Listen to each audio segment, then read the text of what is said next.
Kasi pinagtapos namin ng nursing, lahat-lahat, alam nyo naman kung magkano ang ginagastos doon. But then, my son told us, Ma, I will withdraw my petition. Bakit, anak? Sabi niya, ang sabi ng Panginoon sa akin, I will be putting up a family corporation.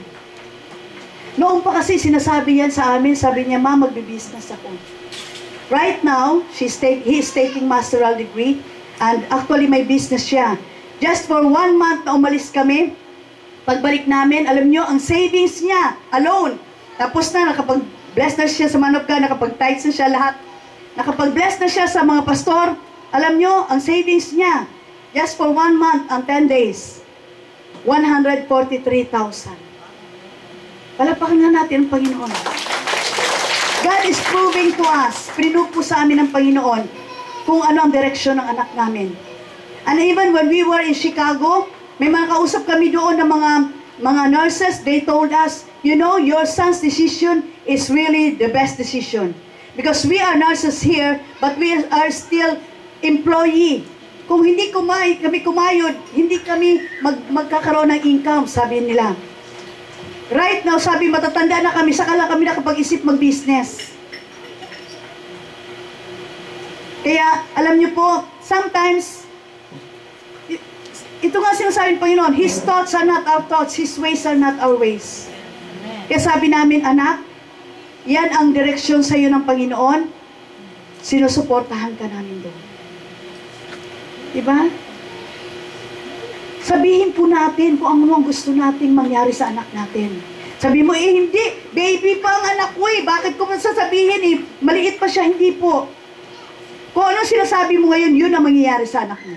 Sabihin mo sa katabi mo, sasabihin ko na ang mangyayari sa anak ko ngayon pa lang. Amen. Ngayon pa lang sabihin mo na. Hallelujah. Hallelujah. Glory to God. Decide and focus to make your garden very attractive. Alam ko ngayong gabi mananaginip kayo na magagandang mangyayari sa mga pamilya mo. At dinideklara ko, ang iyong mga bibig ay gagamitin ng Panginoon para mag-shape ng future ng mga anak nyo. I release the anointing of the Lord. Hallelujah. Glory to God. Hallelujah. Praise the Lord. Alam nyo, sasabihin nyo, naku, parang mahirap ata yun. Mahirap atang yan ang anak ko, lalo na ngayon teenager na. Remember, Acts 1:8. Ano yun? The Holy Spirit will empower us. Amen. Alam niyo, sasabihin niyo, ay mahirap ata. Mahirap yung asawa ko. Alam ko may bisyo yun Ano ulit yun? The Holy Spirit will what?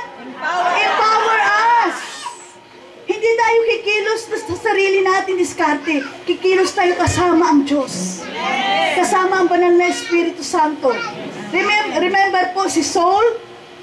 Si Saul po, noong siya ay na-anoint ng oil ni Samuel, siya pala ay mahiyaing tao, pastora.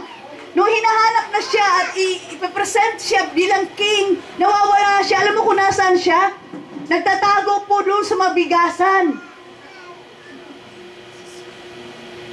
Pero, nung dumating ang time na siya ay na-present na, alam niyo po, nagkaroon ng time na mayroong hari na gustong sumakop sa kanila. At sabi ng hari, lahat na magiging tauhan ko, tatanggalan ko ng isang mata sa kanan. Nakarating yung kay Saul. Alam niyo po, biglang sabi doon, the Holy Spirit empowered him na pinagpira-piraso niya yung oxen. At dahil doon, nakita ng tao yung leadership niya. At dahil doon, hindi nangyari yung gustong gawin ng hari.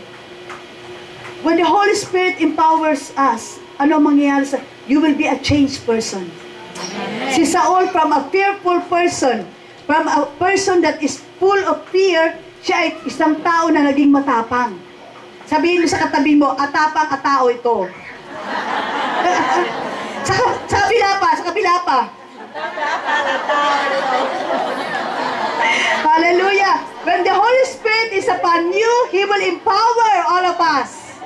Amen? Magbabago. You will be a changed person. You will have a new heart. Amen. Sasabihin mo, parang nawawala na ang love ko, ang amor ko sa asawa ko. You know, the Holy Spirit is upon you. You will be a changed person. Sabi mo, nahihirapan ka sa asawa mo?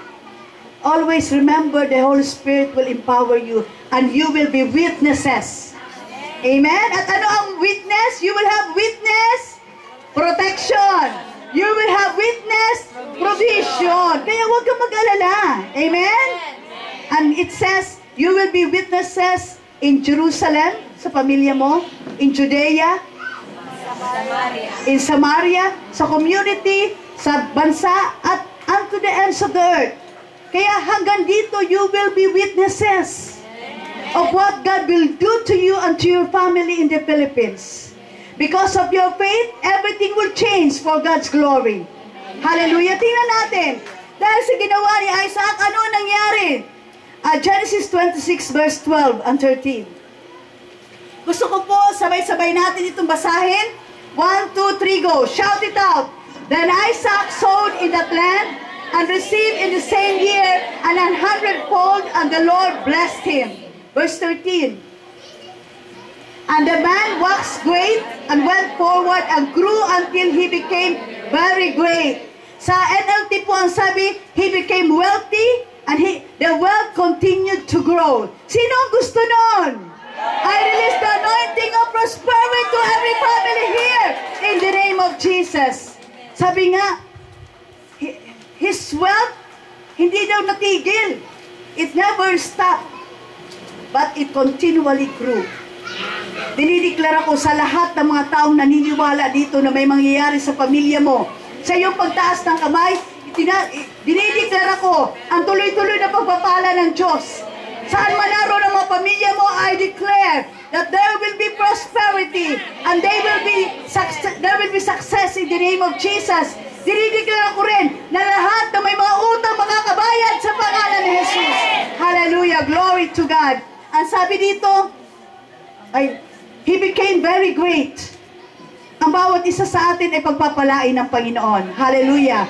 Ngayong gabi, as you see your garden as God-given garden, as you decide and focus on making your garden very attractive, kung ikaw yun yung taong yung gusto mo may mabago sa pamilya mo, gusto mo may mangyaring bago sa mga anak mo, may mangyaring bago sa asawa mo, may mangyaring bago sa mga mahal mo sa buhay, tumayo po kayo at pumunta po dito sa harapan. Hallelujah. And let us pray.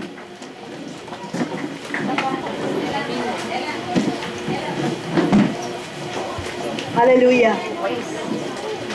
Habang kayo po ay papunta dito sa harapan, alalahanin po natin ang ating mga pamilya, alalahanin po natin